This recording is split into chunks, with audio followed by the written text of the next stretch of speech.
Last time, on the Isle of Rangoon. Sonny Jim, it cannot be! A horror of immense proportions! This Torchy, he is a beast of the hills, conceived in the bowels of a most foul mind! Jerry Anderson! Torchy, obliterate these meddlesome riffing fools! Thy will be done, Lord Anderson. I will use my dastardly powers and magic torch to destroy their computers. The creature has a magic torch! Where'd he purchase that? His short film! It's too cloying and whimsical! The horror! We must stay strong, friend Starchibald. Laser noise! Now! Use the Riftronic Maculator! He weakens! And now, while he is vulnerable, I shall unleash the power of my earworm cannon! Bacon pancake! Ah! The beast falls! We have done it! We are triumphant! But what further horrors await us? Could it be that there are other robotic boys who could compare with the terror of Torchy? Perhaps. What is happening? The very ground trembles! No! It cannot be! Pinocchio 3000! 3000! We shall not fall, for I am Sonny Jim! And I am Starchibald! And this is Rangoon Reviews! That's about how it happened, right? More or less.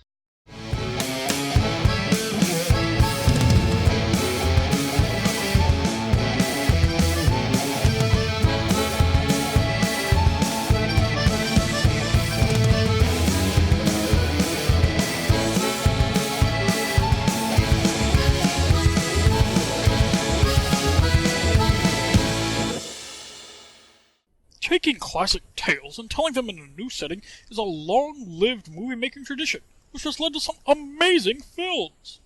Unfortunately, it's far more often a breeding ground for a hot mess of dire, ill-conceived affairs. Nowhere is this more prevalent than in children's movies. Why, guys? Why? Case in point, Pinocchio 3000! Okay, so this movie comes to us from... Oh, sweet genius! We're not even into the movie proper, and I already have nightmare fuel for weeks. So we open this Canadian-French co-production in Geppetto's lab, where he's building his newest robot. Okay, fine. As much as I want to scream until this nightmare ends, if I did that every time there was an instance of horrifying character design, we'd only end this video when I asphyxiated. This looks kinda familiar. Do-do-do-do, super frightening robot. Do-do-do-do, Pinocchio. Do-do-do-do, super frightening robot. Do-do-do-do.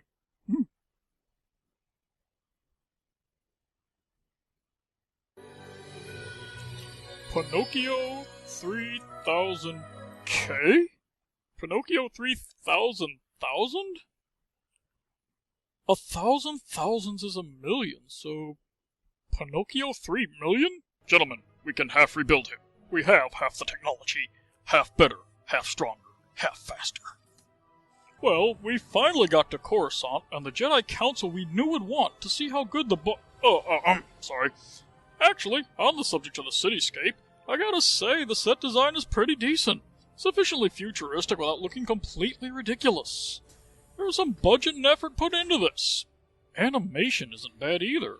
The characters seem to actually be walking on the scenery and not doing that odd, weightless, floaty, slidey walk that tends to pop up in earlier CGI projects. Believe it or not, I'm walking on air. I never thought I could. I had a dream last night.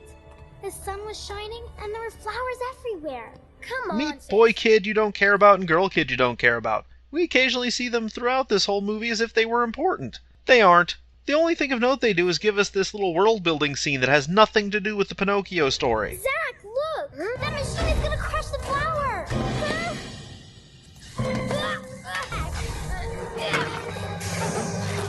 How did he know that would work? That poor machine was just 2 days away from retirement. Another flower saved from Mayor Scamboli's grass. Is that... It is! Everyone! Stations! This is not a drill. Proceed to emergency zones immediately. Secure all belongings. Close all the shops in the mall. Cancel the three-ring circus. Secure all animals in the zoo. Starch, how long have we got? Less than 10 seconds! Starch, what the hell is going on here? Trent, get to safety. We're about to collide head-on with a ham-fisted environmental message. Oh, this is more of your internet movie review. Incoming! Instead of trees and grass, there's steel and glass. Oh, wow. Everyone okay? All clear here. I don't want to tell you again. In this apartment, we obey the laws of physics. Little brats. This is our introduction to our villain, Scamboli, voiced by Malcolm We Couldn't Afford Tim Curry McDowell. It's the metropolis of the future, the pinnacle of progress. God isn't interested in technology. He knows nothing of the potential of the microchip or the silicon revolution. I have no idea what the crunch-coated hell those things on the side of his head are supposed to actually be. Are those his ears? Is he wearing those, or is he a cyborg? Aside from hating nature for no discernible reason, Scamboli also hates kids. I won't let those little termites destroy my creation. So he and his two hinchbots, Roto and Cabby... Yes, boss! You said it, boss! Is he Robo-minstrel? I am this close to walking out right now. This is a comedy show. How am I supposed to make jokes while this is going on? Come on, Starch. Don't leave me alone with this thing. I'll let you make a super obscure fantasy reference later on. How obscure? Somewhere between Thunderstone and Crystar the Crystal Warrior. Deal. Hi, Daddy! Moving quickly and uncomfortably along, this scene also brings us Scamboli's daughter Marlene, the only person in the city who isn't dressed like a reject from a 1970s prog rock album cover. Her complaining about how boring the city is for kids gives Scamboli an idea for a sinister secret project focused on his contempt for children. Back at Geppetto's lab, we meet yet another useless cast member, Spencer the Cyber Penguin, played by Howie We Couldn't Afford Robin Williams Mandel. We guess he's supposed to be this movie's Jiminy Cricket, but only by default. He's barely in the movie time-wise, but the stain he leaves in your psyche will last for decades. Hooray! Better late that ends well! Yeah, Spencer's character trait is to mangle old expressions, usually by saying it was a phrase of some relative of his. This is annoying. If your idea of annoying is being lit on fire and kicked in the tender vittles. And silence is money. Okay, either a year's passed since the beginning of this movie, or Scamboli put together his theme park practically overnight. No! Geppetto taps into the city's power grid to bring his abomination to life, which also puts the kibosh on Scamboli's park opening. A citywide blackout? Screw the hospitals, jails, and old folks' homes. Geppetto's hubris will not be denied!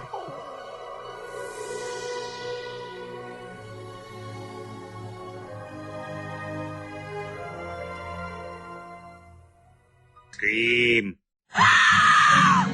Cue up the whimsy. Our titular character is finally here. Of course, Geppetto has to be a Mr. Bumbledrop level downer and get mopey because Pinocchio can never be a real boy and such. What is this? I'll explain it to you someday. It's my doomsday machine. I'm not content with just taking out the city. And no, he never explains it. There's also no explanation for what's about to happen next. I feel good. Who died? All hope and joy? Your career? Yes, Cyberina, the fairy, is voiced by Whoopi. She actually paid us to be in this Goldberg. Zero effort is made to explain Cyberina as a hologram or some such, so we can only assume that she's magic. Magic haphazardly jammed into an otherwise sci-fi setting. Were those behind this movie so creatively bankrupt that they couldn't come up with a way to make the Pinocchio story work without a literal fairy thrown into it? Of course they were. Why am I even asking that question? All right, Geppetto. Programming love is quite an art. Okay, this is f***ing wrong. First, you have to learn the difference between right and wrong. No sweat. Load the program. I'm a super quick learner. Whoa! Slow down that hard drive, honey. It's not that easy. You know, I think if Geppetto was capable of programming love, then he could probably get right versus wrong in there. Learning right from wrong is something you have to feel for yourself. Yeah, not like love. No, really, this is some seriously messed up morality here. Geppetto can program Pinocchio to love him unconditionally, and everyone is totally cool with that. But whether or not it's okay to stab a hobo and set him on fire? The boy's gotta figure that one out for himself. Isaac Asimov got robotic ethics down to 3 simple laws. Or if you want a more modern go at it, Will Wheaton got it down to 1 sentence. No deal, Wheaton. You aren't watching this film. This is a metaphor for genitalia. Be sure to be ashamed of it. So the next day, the first full day of his son's life, rather than, spend time with him or anything, Geppetto sends Pinocchio away to school under the watch of his obvious idiot of an assistant.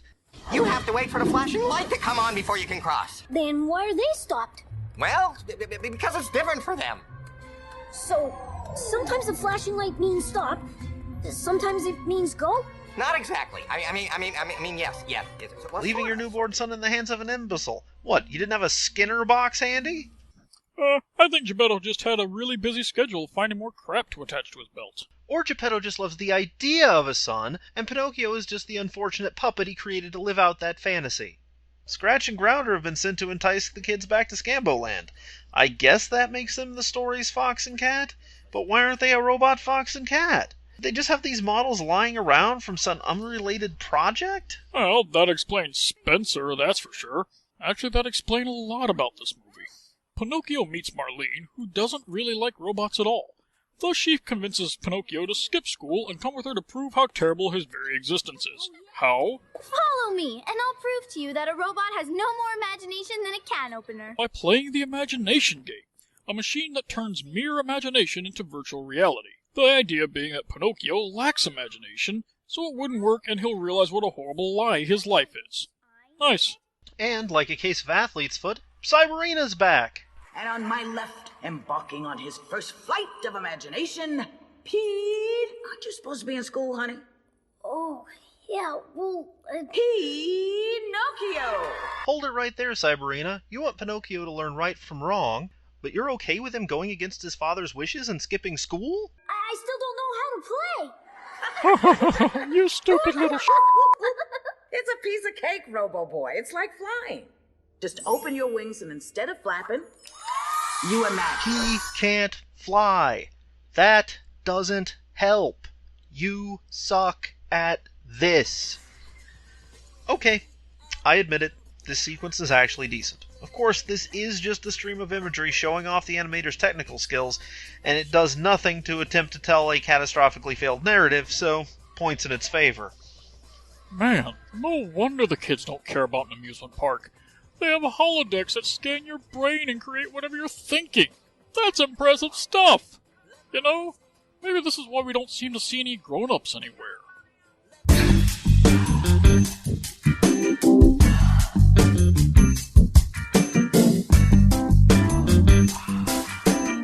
The audience of no one decides that Marlene wins, probably because she owns the machine, which makes Pinocchio pull a Daffy Duck on us. Hey! Naughty little bot. Who wants to be a boy anyway? He's got a good point. What's wrong with being a robot? He's obviously got complete emotional range as it is. Actually, so do the henchbots Roto and Cabby. What exactly makes Pinocchio special aside from the super-villainy method of his birth? I don't know. Also, notice Cyberina doesn't have any kind of rebuttal to Pinocchio's mini-rant. And scene! Okay, that's a wrap, people. Let's break for some salad wraps and bottled water, everyone. Piece theater and, pretty good crowd. Only about a 90% walkout, which is really good.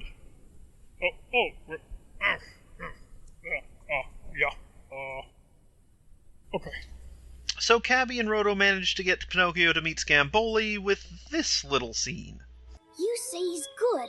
Spencer says he's bad. This must be like the flashing light. It depends. Okay, Roto, let's go. Wow, this is actually a good message to be sending kids.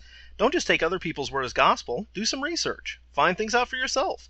Use deductive reasoning and you can often find the truth will lie somewhere between opposing viewpoints. That's a big positive. Except that it uses this to show us Pinocchio's naivete vis-a-vis Scamboli basically being a Roland Dahl villain with Devo's fashion sense. I've made an important decision. You are going to be the star of Scamboland. Me? Why me? Kids need a friend. A robot to entertain them. And because there's now a robot saying come to Scambo Land, the kids who are surrounded by robots every day of their lives suddenly flock to the theme park. Because kids love the mundanities of everyday existence. Hey kids, we're going to Super Hyper Fun Awesome Land. Meh. They have a broom. Oh, really? Wow! Let's go! This place is just like a dream. Welcome to Scambo Land. And they also have an auto-tuned song to perform. Auto-tuned robots.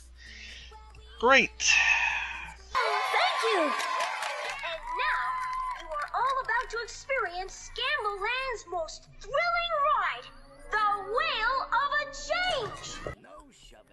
Thus, Scamboli's true plan is revealed. Turn all of Scamboville's children into obedient worker robots, secure in the knowledge that their parents will not notice, or object, or form a lynch mob, or anything. Wait, is this supposed to be this movie's version of the original story's Pleasure Island turning kids into donkeys? Yep.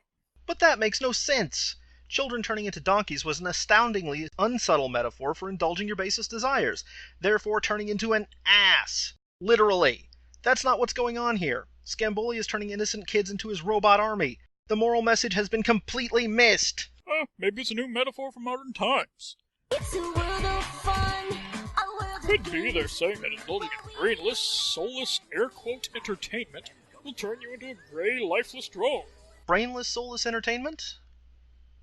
Like, say, this movie? Yep. You know what? I'm just gonna go with that. If only because of the auto-tuner. Geppetto's here to get his son back, but falls into Scamboli's grasp pretty much immediately. How do you like my little Scambo bots? Cute, aren't they? Of course, I couldn't have done it without you, Maestro. Your brilliant research was so useful to me. Geppetto was working on... Whoa! He is a supervillain. No wonder he couldn't just adopt an already living human child. How many lists is this guy on? Not enough. Marlene, now friendly with Pinocchio, takes the boy to her private garden. And we get a culmination of a romantic subplot that's been vaguely set up all movie.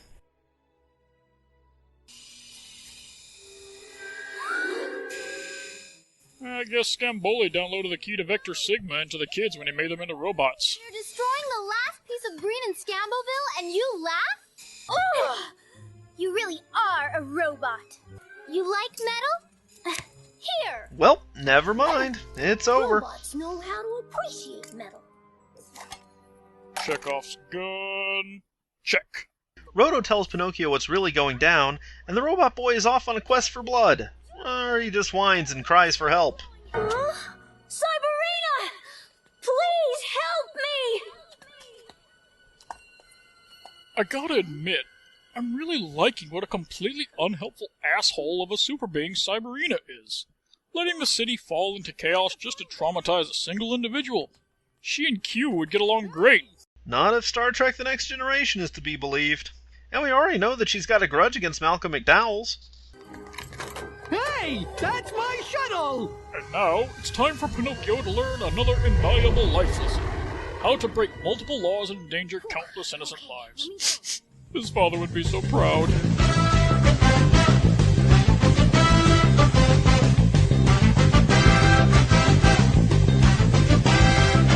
So Pinocchio returns home to... Oh no. Well, we skipped this earlier, but now we can't avoid it. Hello, Pinocchio. Lovely day, isn't Yep. it? The house is a robot too. She sees everything that goes on in there. Everything. Speaking of horror, Spencer's back in the movie. He tells Pinocchio that Geppetto never came back from Scambo Land, and then... I am arresting you for reckless driving. Easy, officer. For the last time. Time? It's always time for a good cup of coffee. But he was just doing his job! What? They just go back to Scambo Land? That whole plot cul-de-sac was just to give Spencer more screen time? Ah!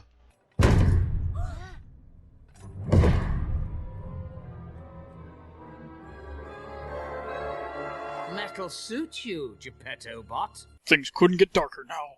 It's time for a hero to rise above this, truly prove his mettle, and save the day! Or not. Without that remote control, Scamboli's robot army can't do anything more than just wander around aimlessly, leaving the henchbots to try and capture Pinocchio. Huh. So the Scambo bots are slower, clumsier, stupider, and all around less useful than the robots they already make. Congratulations, Scamboli. You've just invented the Zune. Spencer and the useless title character run into a nearby ride, which apparently has Tron technology. Careful, Pinocchio. Don't forget Scamboli built this ride. The penguin's right. Welcome to the Tunnel of Danger. Oh, wow. Dude built an entire fully functional theme park when he really only needed one ride to work. That's dedication to one's scheme, man. What follows is basically a pod racing sequence, so thankfully we can just skip right the hell over that. Whoop, my bad. We do have to talk about this. Pinocchio uses the imagination game metal to reflect back the laser beams and escape. You know, the metal that he only ever possessed through hurting Marlene. How's that for a life lesson, kids? Your ill-gotten gains will save your life. So just take whatever the hell you want. Who wrote this? Ayn Rand? Outside, Scamboli summons Rocksteady and Bebop, and this happens. I think you dropped this. You just what? That's the last straw. You're fired, both of you. Wait, fired? You mean he didn't own them outright? So, if robots can be ordinary citizens with normal jobs and aren't strictly property, again, how is Pinocchio special? Wait a minute. How does Robot Geppetto retain self-control when nobody else does? The raw force of his malevolent will? I am Zeus, and I declare... Wait, is this Pinocchio 3000? You know this movie? Oh, why yes, it's Cyberina's finest work. Okay. Oh yes, I know her. Biblically. By which I mean we've done the nasty. Ah, we get it. Wouldn't that be you know her mythologically? Don't encourage him. Oh, let me tell you, that honey gives some toe-curling Deus Ex Machina. Got his feed. And she does this thing with a crab. Scamboli makes his escape in Cabby's shuttle, but here comes a callback. Huh? Callback. Oh no. Ugh. You are the mayor of a corrupt city. Why are you running? Just pull to the side and do this. I am the law. Take this. And yet again, someone else does the legwork in defeating evil rather than our title character. The goodies turn the robot kids into whatever passes for human in this movie, but the ride stops before Geppetto can be fully cured. Can you hear me? He hears you, but not for much longer. Groinal injury, check. Wouldn't be a kid's movie without one. And speaking of inappropriate behavior for our hero in this adaptation of a morality play, want to see Pinocchio basically kill someone through lying? You're skillful, more intelligent than any robot. You always win. You have a movie that's about a kid learning right from wrong, so what is he learning here? How it's okay to tell lies as long as you get what you want out of it? Lies that literally destroy other people? What the hell is the moral here? With Scamboli roboticized, Cyberina finally decides to come back now that all the hard work has been done. Now, do you remember what I promised? It's not actually within my power to do it, but I'll take the credit for it anyway. And thus, Pinocchio becomes a human boy, not as any kind of reward for personal growth and perseverance, or even learning anything, but because the original story ended that way and we're almost out of runtime. Wait a minute, how does Pinocchio now being human affect Marlene's whole learning not to be a bigot against robots story arc? Forget it, I don't care! Oh, and Cyberina magically makes plants take over the city, because she can do that now. Why the hell not? Clearly Cyberina could have done this at any time. What was stopping her before? And since when was she part of the environmental I don't care, it's over! Last, our long international nightmare is over! So, Pinocchio 3000.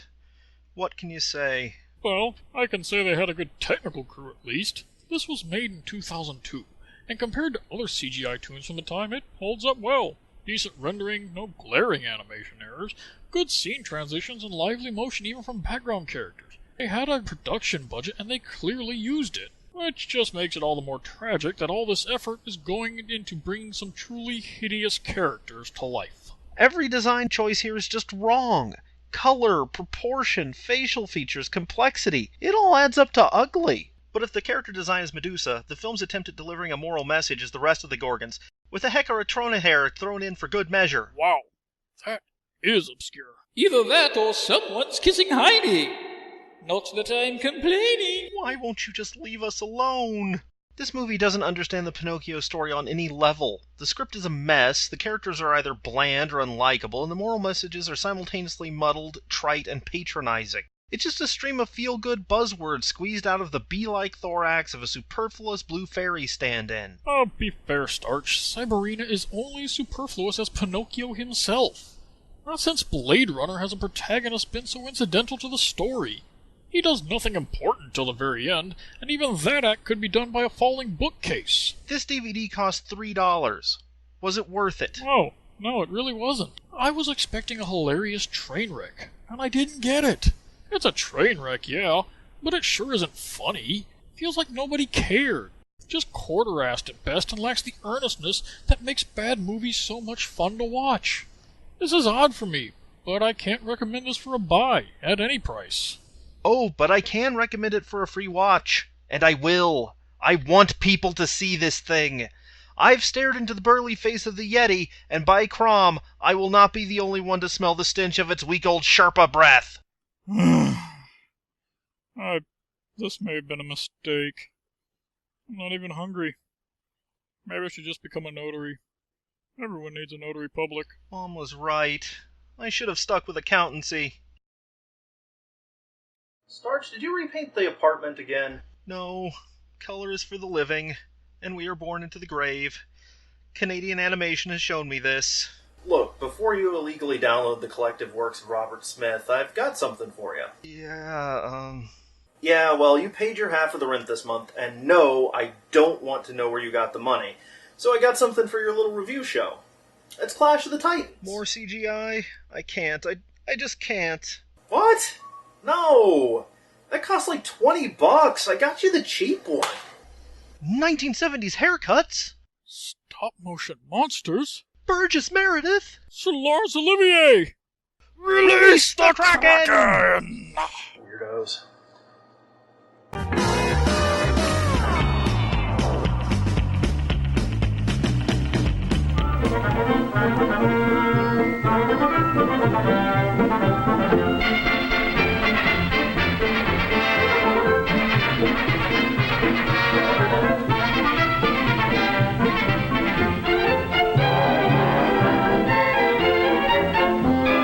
Spencer, zip it.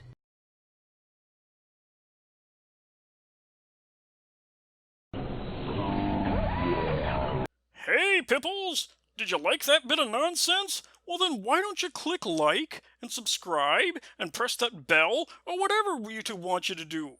You can also do us a big solid by joining our Patreon, where you'll get to join us for live streams, get early access to the newest videos, and other such things.